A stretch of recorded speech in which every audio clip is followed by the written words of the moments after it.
We have Juli James here today. Hi, Juli. Hi, She hi. is the co-founder of two ed tech companies, so that's Playable Media and Wildcards. Thank you, Lacey. And she is also a professor at UNT, so she knows all about side hustles and sanity, and hopefully will Or be able not. to give us some tips and tricks on that. So, all right, you go ahead and start. Thanks, everyone. Hey, Erin, I'm a veteran too, and my dad was career Army, and I was an Army journalist for a few years. So I just wanted to throw that out there. Cool. That's Yeah. cool. So yeah, and that's where my career started in journalism. I did that for a little bit. Then I had my first child and decided to finish my degree in journalism, but go work in public information.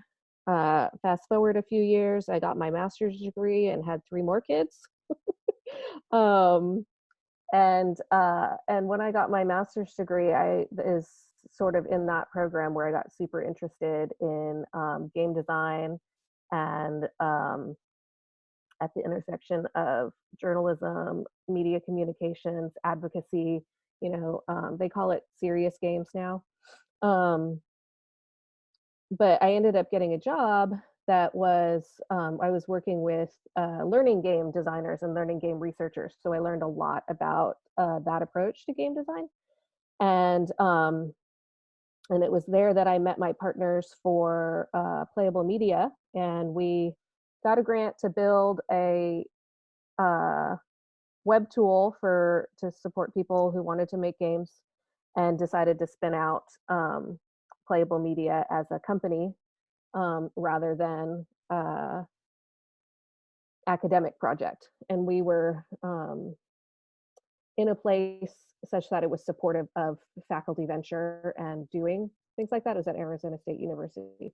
So that was the side gig I had when I moved here to take the main gig, which was teaching full-time at UNT. So I'm a journalism educator, and I teach game design and digital media and digital design at the Mayborn School of Journalism. And I love that job. I also love the side gig. um, and then it was in the past year that some friends of mine uh, started their ed tech company, which is Wildcards, which is a STEM electronics kit for early learners. So to let children in like upper primary grades, third, fourth, fifth grade, through middle school, um, to be able to play with hardware and play with coding together at the same time. So it was through that company, or through my involvement in that company, we were accepted into the 2019 AT&T Aspire EdTech Accelerator. 2019. Did I say 2009? It was, and so last year we spent the majority of the year working through that accelerator and building the Wildcards company. So I find myself in a place where I have 2 side gigs and a main gig. And I think a lot about, and a family and a lot of kids, and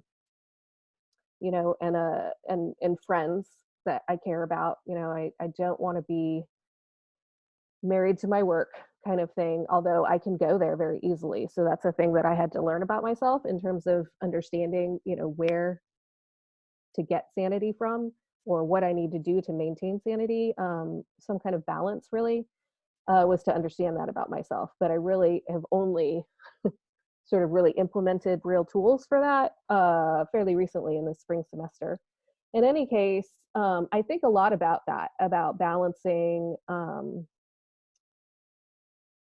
my family, my home life, my outside of work life, and these jobs that I really care about and I really am passionate about.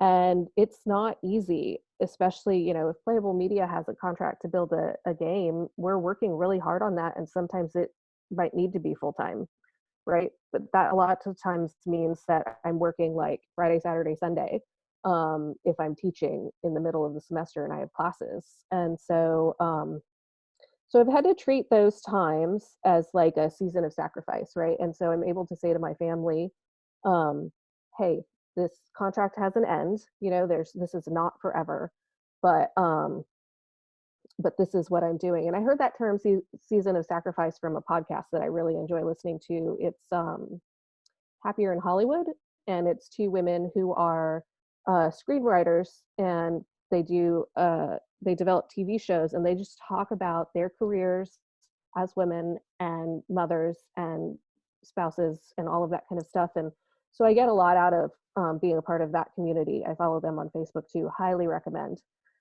They also are really good about saying, like, here's what we've discovered in the TV industry, but here's how we think, or engaging their audience to say, what do you think about how this comes into play in your own careers? And it's a lot of really cool, creative women. So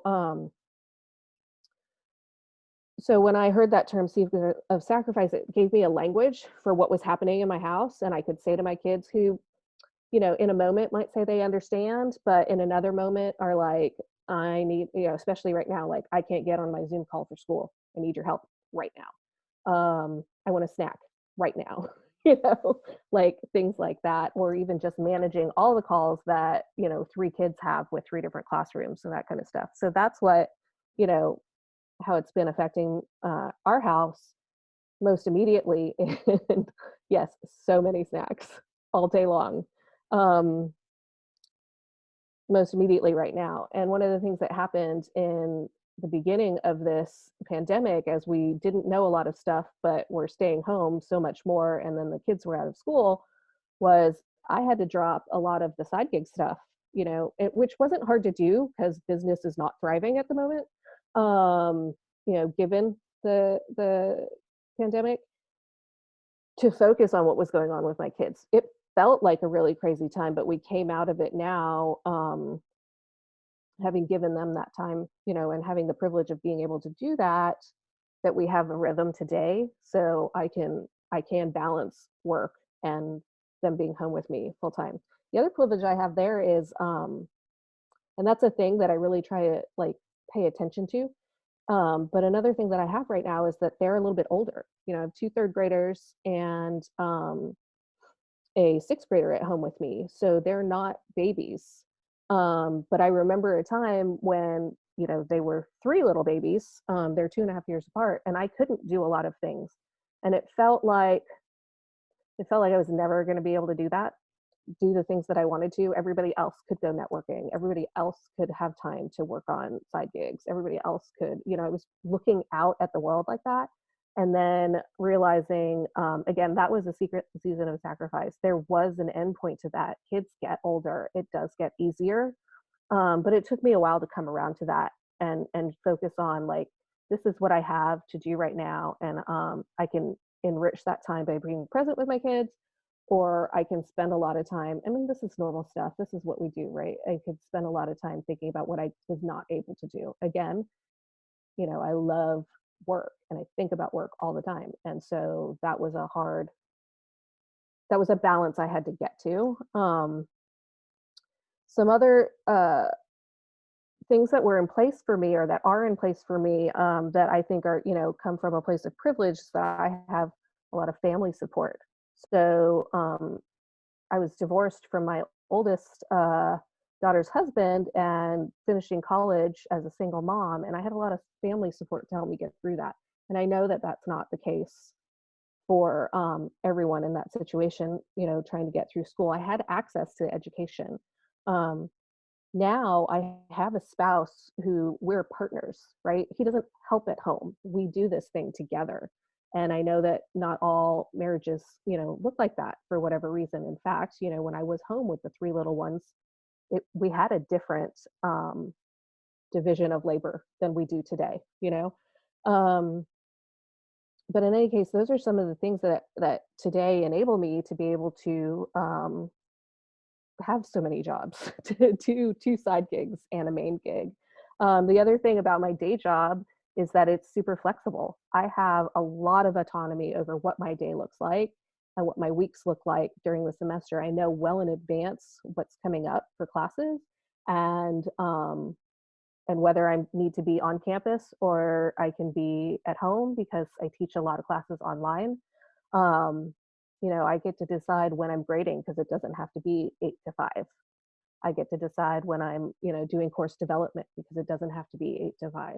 And so some of those things, again, it's a place of privilege that I'm even able to do this. All that said, like we're human, and the things that I do that contribute to lack of sanity in my day are, I say yes too much, and I've had to learn that about myself. I see a bunch of us nodding. It is really hard for me to say no.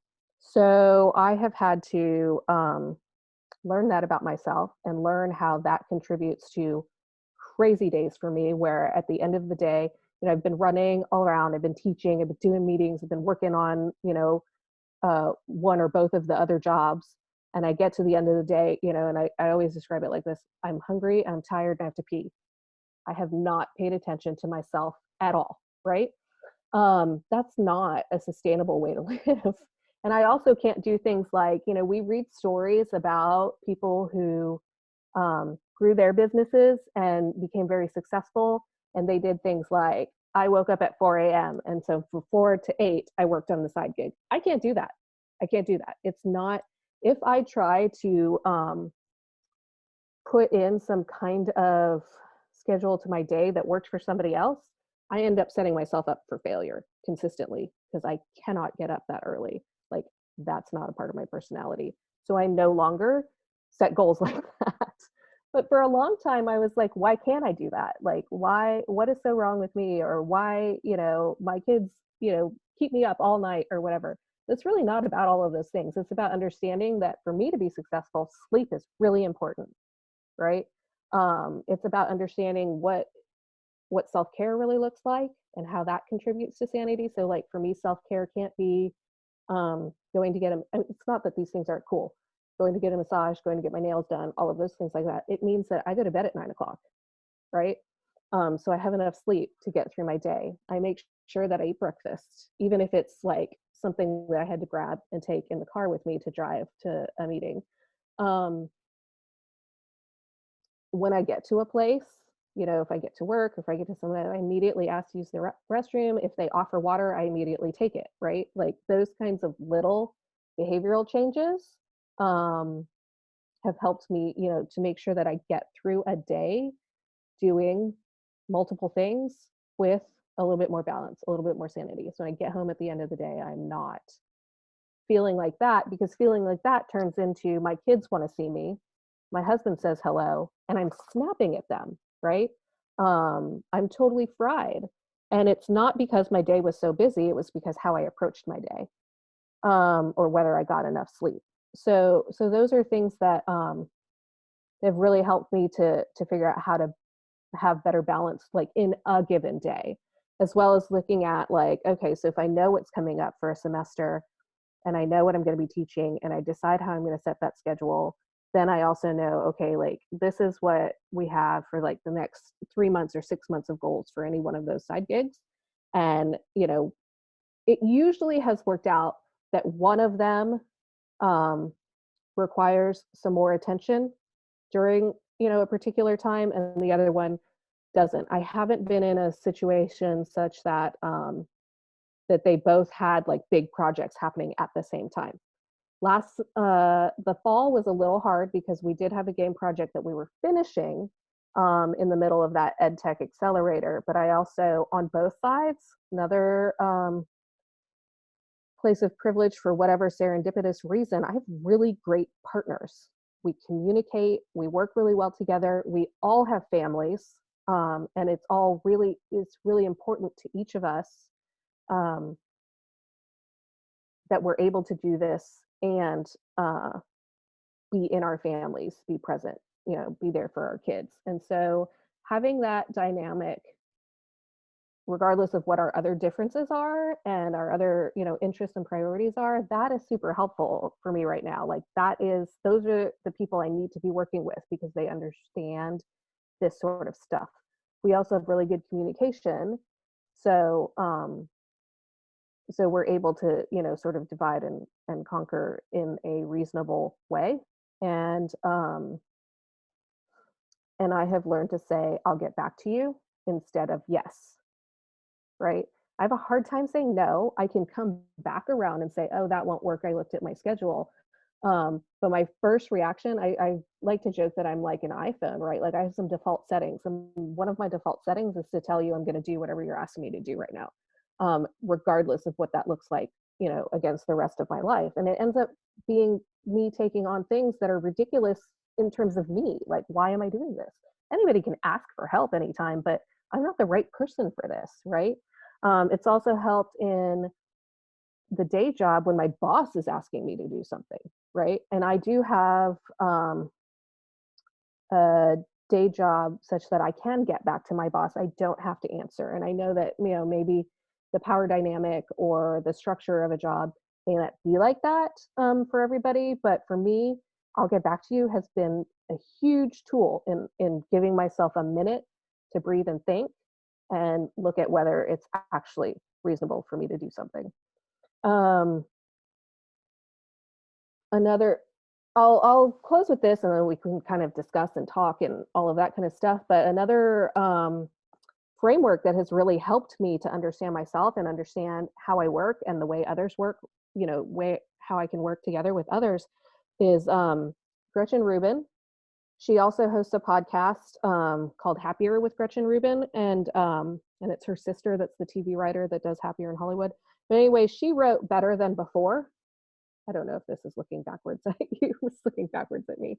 Anyway, she wrote Better Than Before, and it is all about implementing habits that work for you. So there's however many habits in here, and a discussion of what those look like, what kind of personalities those work well for, and so it's not the kind of book that I read straight through, but I kind of looked at who am I, where do I fall in a particular personality framework. So her framework is called the 4 Tendencies, and I am an obliger in those tendencies. It's obligers, upholders, questioners, and rebels. Like I know my husband is a questioner, and suddenly I understand him better. But anyway, so I was able to look at that and use this book in such a way that, you know, they recommended particular habits that may work for some obligers, right? And I started to look through those and think about, like, how does this resonate with me? Does this fall into a way of thinking that I'm already comfortable with, and sort of tried to put particular things in practice.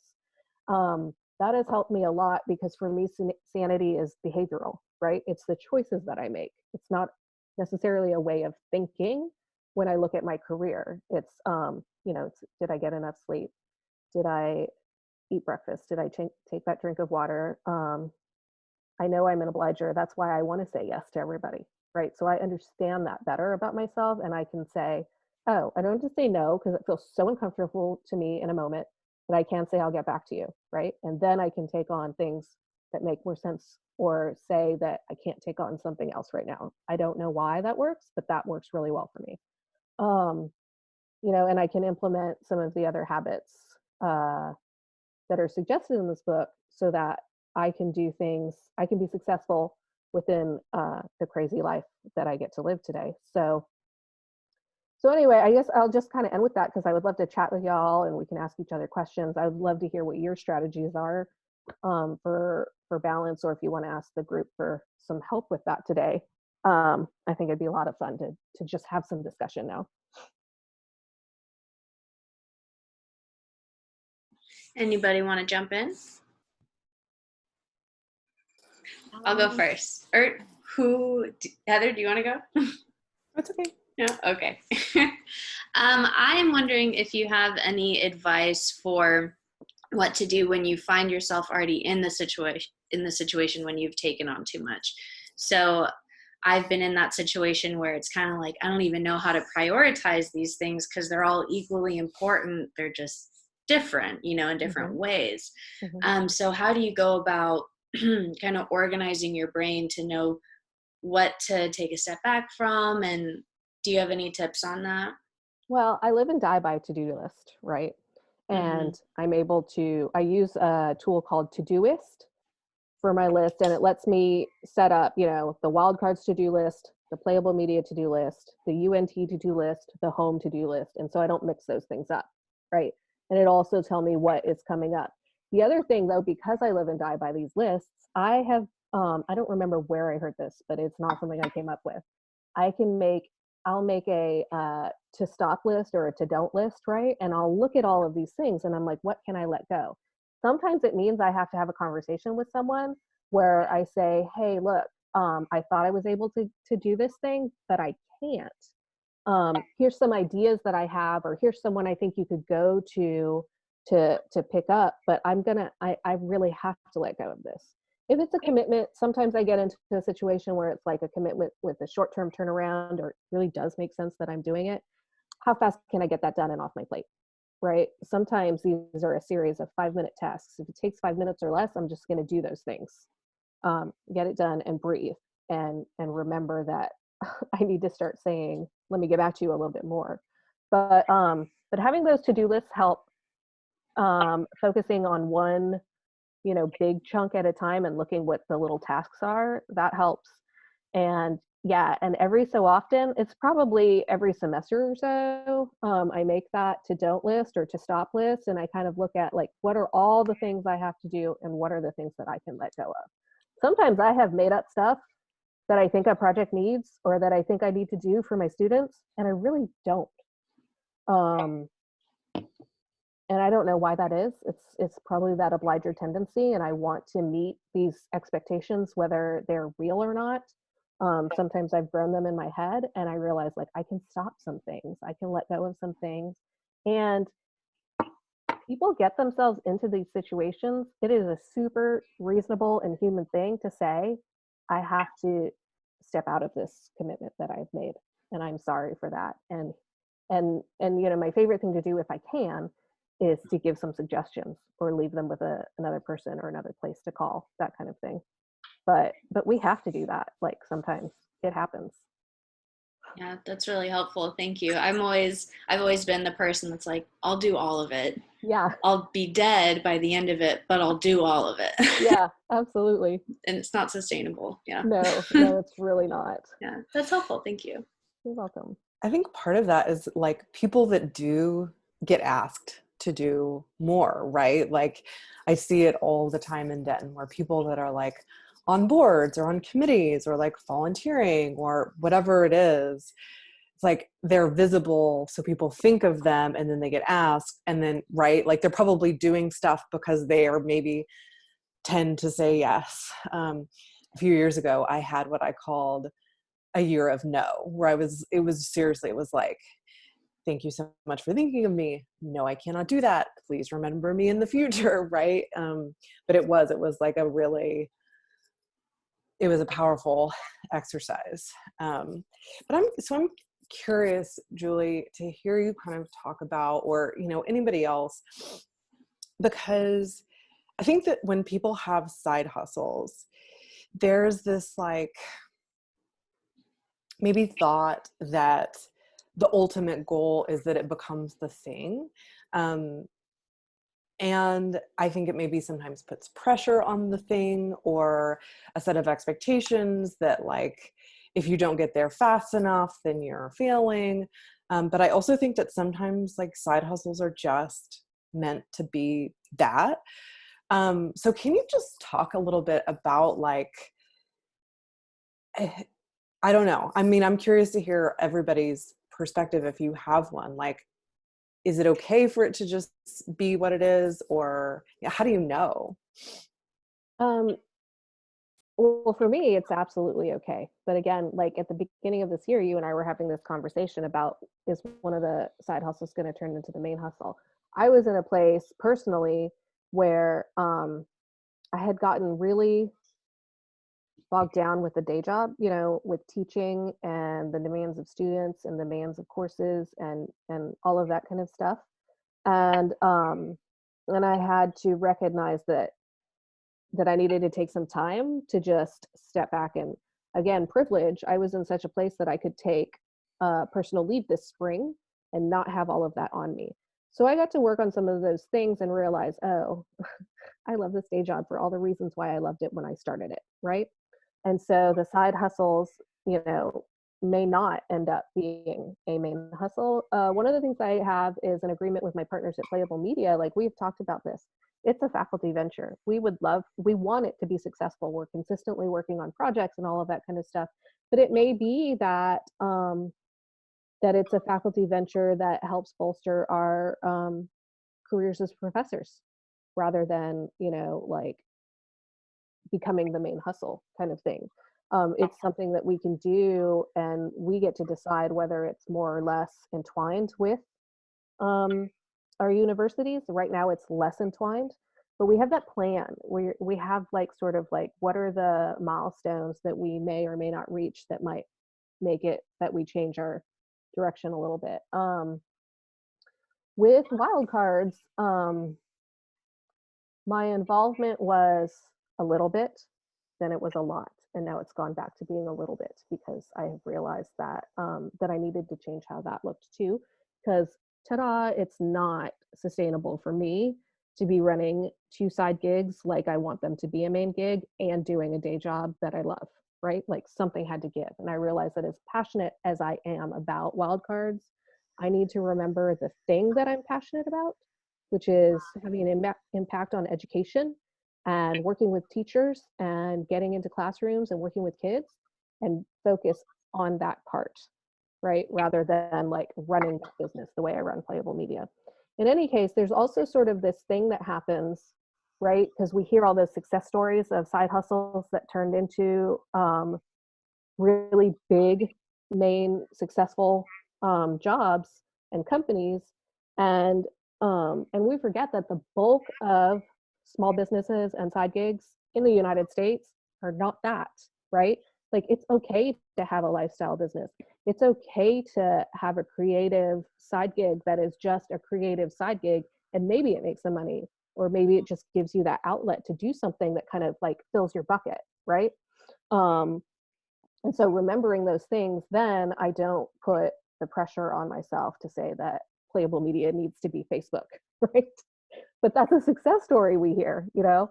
So just like remembering, you know, what's the goal here, and sometimes getting carried away, and that knowing that I can refocus when I need to. So anybody else with your side gigs, like how do you think about that? I'll weigh in here, I guess. So I own my own wedding planning company, and I moved here from Boston about 3 years ago. And it's funny hearing you talk because this past August was when I went full-time wedding planning. So it's no longer a side hustle. It's like my full main gig. But had I had a 9-to-5 job that maybe gave me the flexibility to, like, you know, go to more events and, you know, join the chamber and do all of these other things that could have been beneficial to both like that 9-to-5 as well as my other business, I very well might have stayed there longer.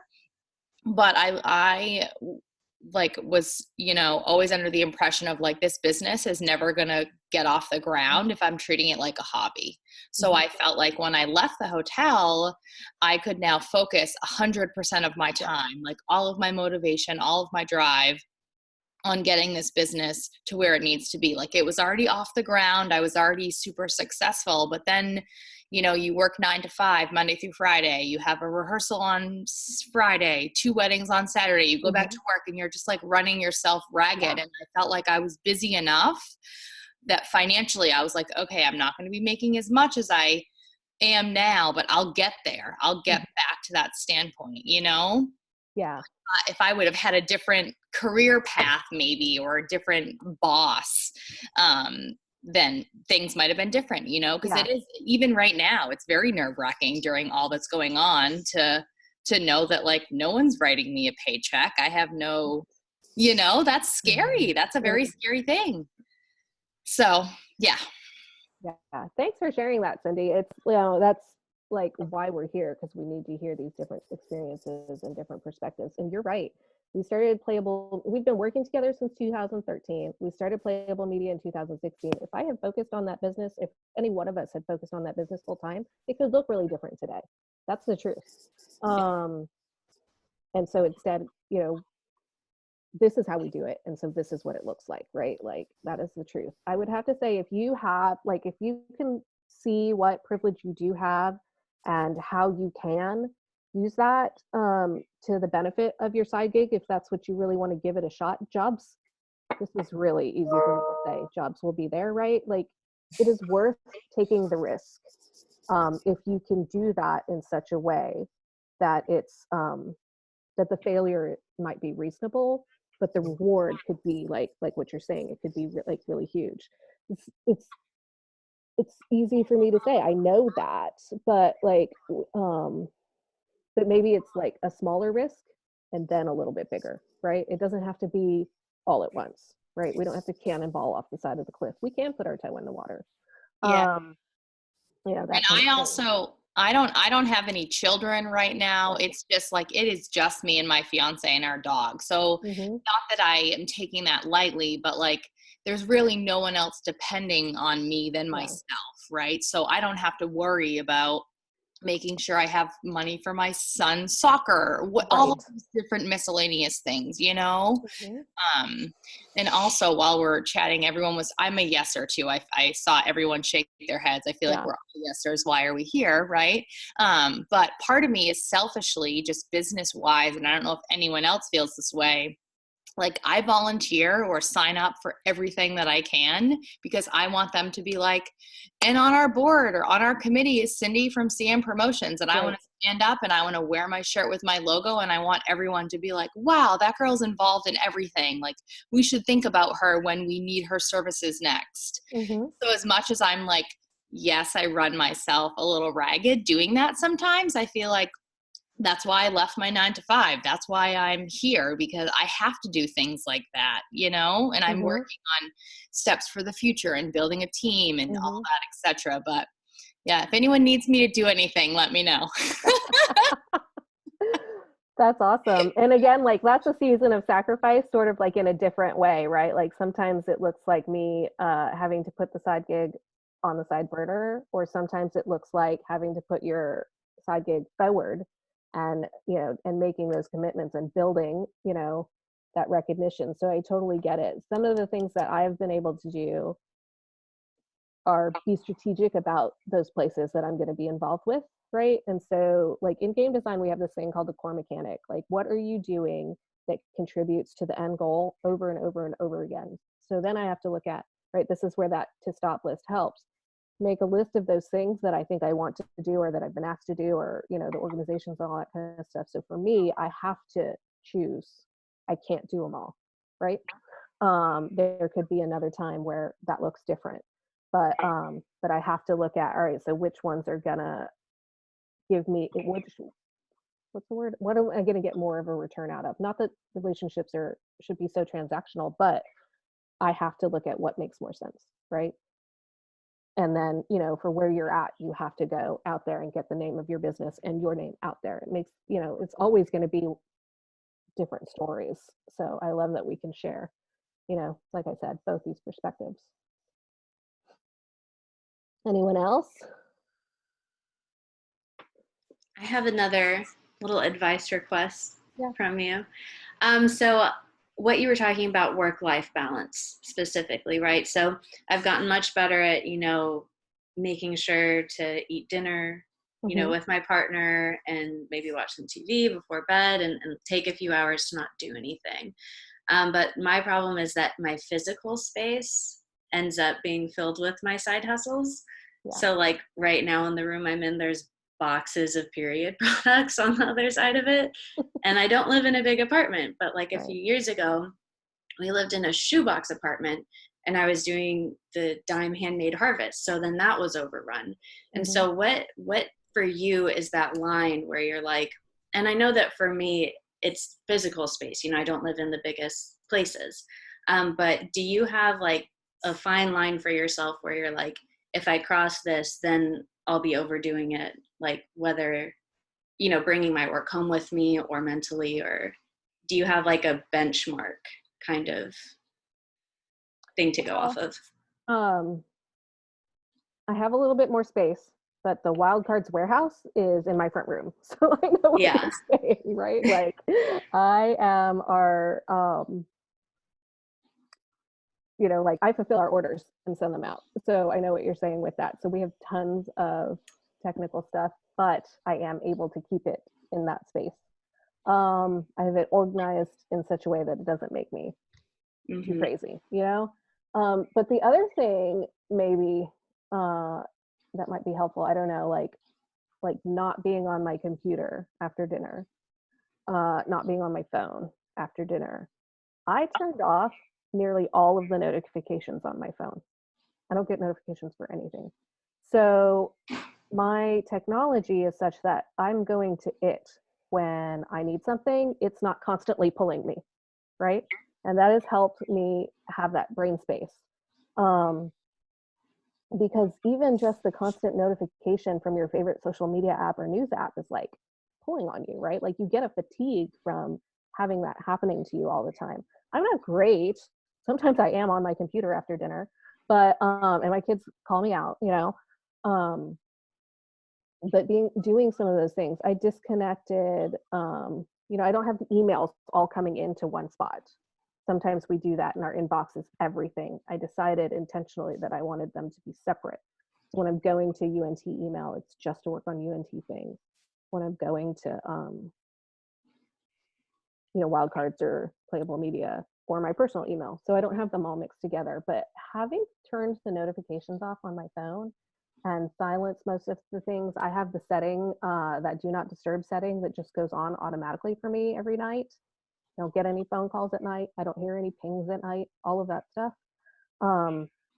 has been huge, right? Because it just pulls on you and it just creates a fatigue. So, so that has been helpful with having some separation too.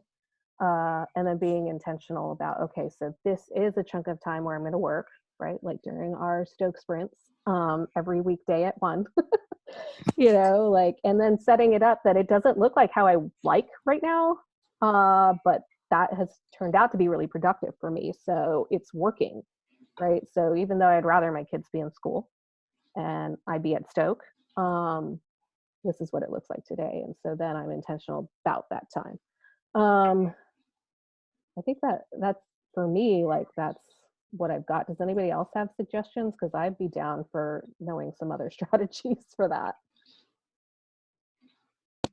Okay. I relate to you because I just moved to a house, but I had been living in an apartment for the last 13 years. And it was a tiny apartment. It was a 3-bedroom, I have to say, but it was a very weird apartment.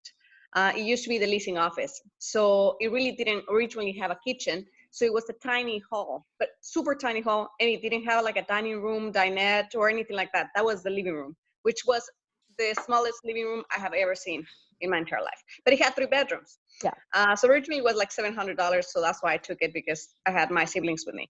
But after they moved out, and then I started this business about doing wedding cakes. Now, your main thing with wedding cakes is you need a kitchen. And my mom, when I started, she said, "You're crazy. This is never going to work. You don't even have the space. You are super busy with your social life, and you teach, and you have all these other side hustles." And it ended up working out.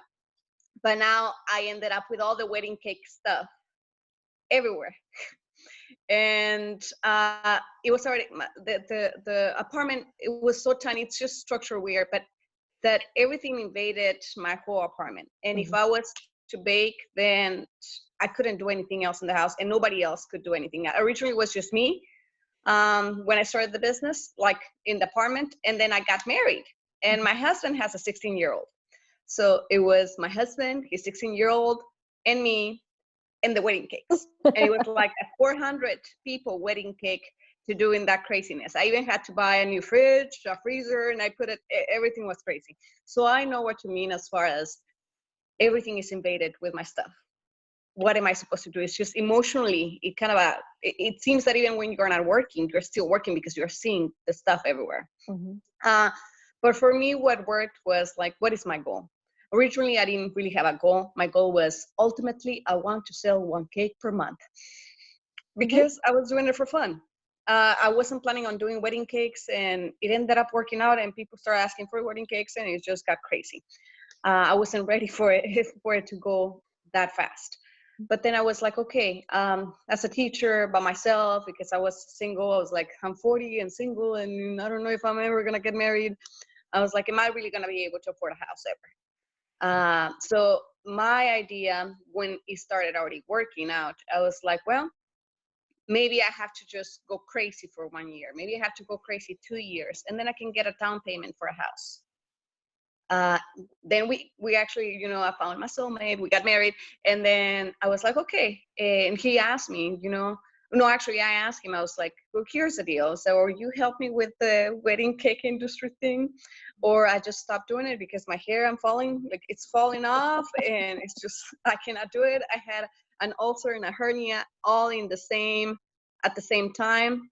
The ulcer because of the stress, because I wouldn't sleep because I was baking. And the hernia from lifting those cakes. Those are crazy heavy cakes.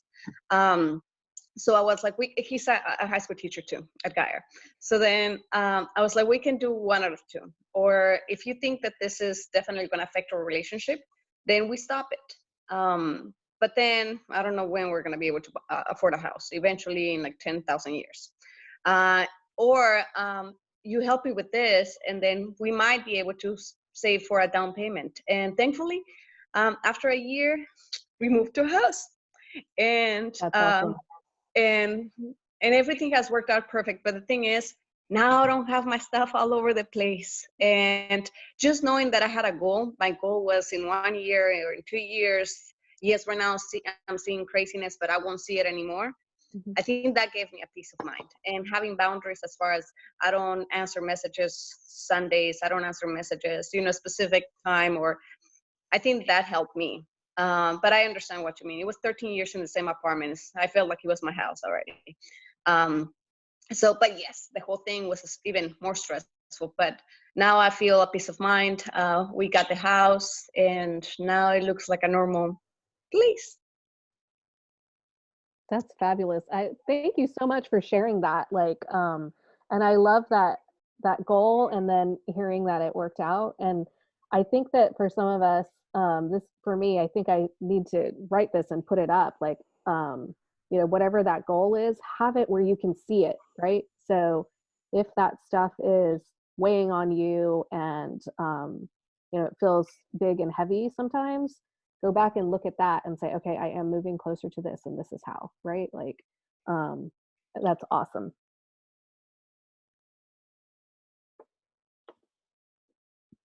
Anybody else have any 2 cents? I have a question about, I guess, what it took to really jump into pursuing your side hustle. And I guess it's a question for everyone, really. I have some ideas, I think about them, I enjoy these things, but I also am already stretched really thin with what I've already committed to. So what did it take, just planning wise or emotionally, to say, yes, I'm going to start baking wedding cakes, or yes, I'm going to pursue Wildcards, turning my front room into, you know, a packaging and shipping room, or yeah, I'm almost done. how did you commit to doing that? You know, I found myself, once I started making games, making them all the time. You know, being at home, talking to my husband about it, and not really thinking, you know, we do games at work, so I was using them to teach. But I was always thinking about them and always making them. And then it was serendipitous finding my partners. So, but when we got the grant to build our tool, and I was moving to Texas, and our other partner, Adam, was moving to California, it was like, I don't want to give that up. I don't want to give up making games. So, and I don't want to give up working with this team. They're both who I want to be when I grow up, you know, so that, and they agree, they feel the same way. So some of those things falling into place made it okay, we don't want to let this go. I want a mechanism to continue to make games. It would be fabulous to be making money. We've done a lot of stuff at cost because we're also passionate about having an impact on education and making games for those reasons. But those were sort of the perfect storm that put it together for me. The other thing was that just before all of this happened, my dad died. And so then that's a time in your life when you're kind of looking at what's important to you. the people around you, how you want to be in this world, like all of those things. So that was the thing that happened as well. And it was, we shouldn't have to think like this all the time, but there are times in our lives when we think like this. What would I do if I could do anything I wanted? That's what I wanted at the time, and I had some ability to do it. So those are the things that kind of came together that I decided to jump in with my partners and do this. The other thing is I wasn't alone, so I didn't have to find partners to want to do it. So sometimes it doesn't look like that, but that's how it happened for me. But how about you, Cindy? My background was in like corporate real estate planning in Boston. So I used to travel nationwide. So I kind of started my business, I guess out of spite when I moved here, and people were offering me and I moved here for my boyfriend, fiance now, but I didn't really research the difference in pay. And I was just so excited, and I just literally shoved everything in my car and drove down here. And then I moved here and was okay, I'm unemployed. I have no job. I have a college education, all this experience, and all of these jobs are turning me down, So I feel like I started the business to prove everyone wrong and be okay, you're telling me I can't plan events and I can't do this. Well, I'm going to unleash the wrath, get ready. So it took a while for it to get started and off the ground. And I was just talking to someone yesterday, and I opened the business in December of 2017, and I didn't have my first wedding until the following December.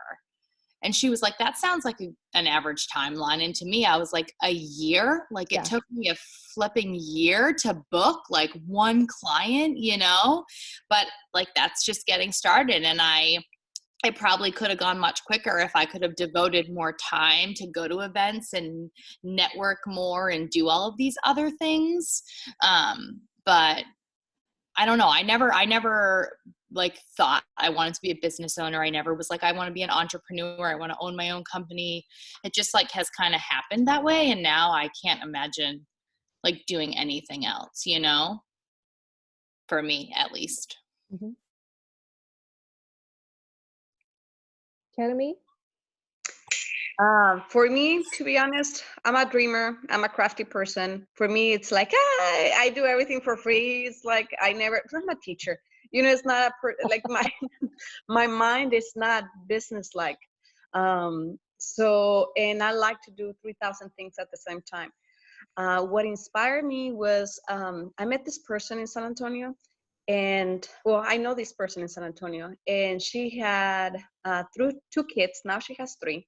She didn't speak English. She didn't have a car. She didn't have internet other than in her cell phone. She didn't have a computer, actually.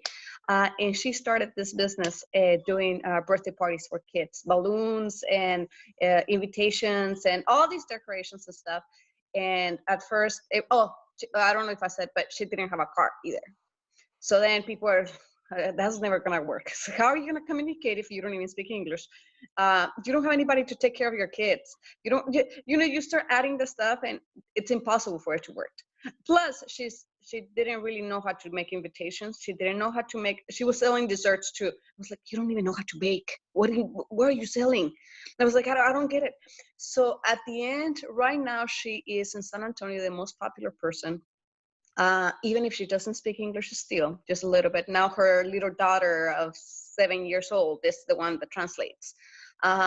So anyway, now she is right now the most popular person to provide all the decorations and stuff for birthday parties for kids. She has so many followers, and everything, she will post a picture stolen from Pinterest. And she's like, oh, I know how to make balloons. And I'm like, you don't know how to make balloons either. Why are you doing that? And she will get the client before she learned the skill, literally. And then I was like, you're risking it. You don't even know how to make a tower. And at the end, she made it. She's making so much money. And I'm like, when she said, I'm going to do dessert bars, I was like, but you don't even have an oven actually at that point working. And then she ended up getting the things from Walmart and from all these things, and she put them together, and then she got one person to bake one thing, and that made it all look like the thing. So anyway, all that to say, she was making invitations without knowing how to design them or even a computer. So anyway, she made all these connections, and I started thinking, well, Karime, you do speak English. You do have a car. You have a computer and an internet, and you don't have kids. So why do I keep saying that it doesn't work? That it's just for the business people? Why is it that I keep putting myself down? And then I saw this thing at a teacher. You know how teachers put the little posters about, inspirational posters that everybody make fun of us because of them. And it said, what would you do if you knew that you couldn't fail? And I was like, it just kind of hit me. I was like, well, all this time I'm like, I'm going to open a business and I'm going to do this and I'm going to do that. And I never do anything.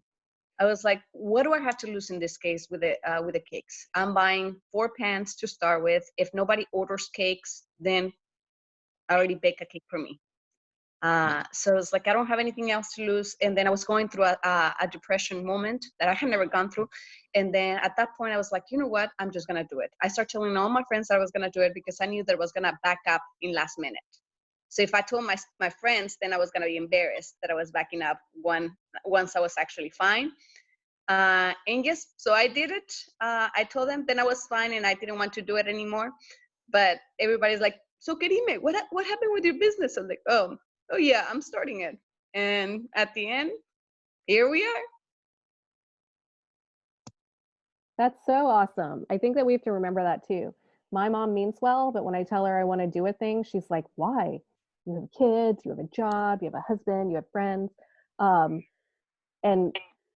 that's a slippery slope, right? Like that can take us down the no path really fast. But I love that your friend was like, nah, I'm just going to figure it out. That's so awesome. Yeah, and we don't necessarily have to listen to those voices, even if we've been hearing them all our lives. We can try anything.